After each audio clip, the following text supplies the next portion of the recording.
to help us out with how are things looking in dealing rooms.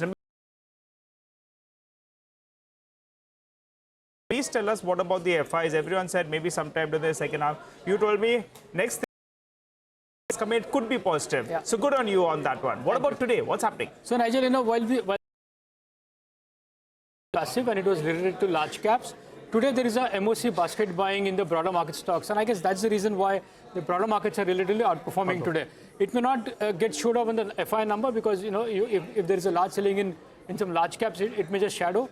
But clearly, from a flow perspective, there is an MOC basket, is what I understand, in the broader market stocks today.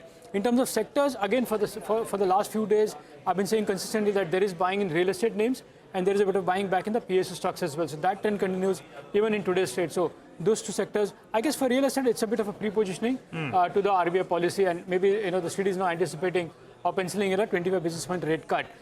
From a technical point of view, again, 23,300 is a level to watch on the downside.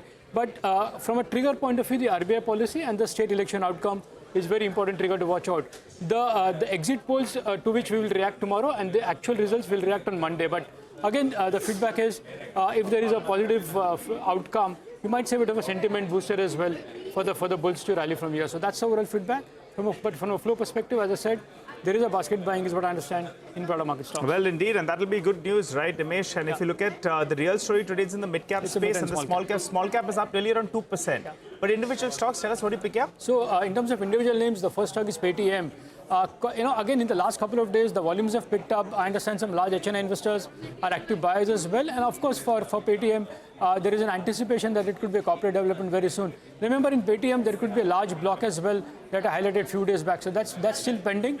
But of late, the HNI flows have resumed in that particular stock. The second stock is Union Bank. Within the PSU bank basket, this is one stock which is well bid for the last couple of days. Post earnings, this is the only stock which has relatively outperformed the entire PSU basket, largely on back of FI buying. So it looks like some institutional interest is back in Union Bank.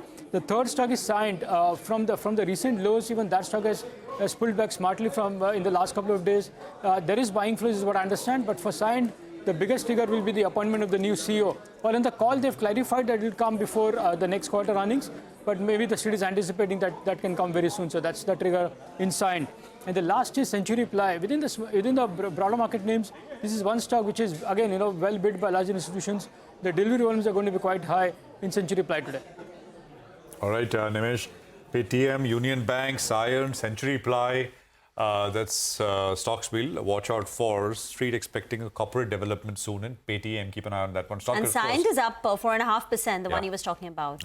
CEO development maybe sooner than expected.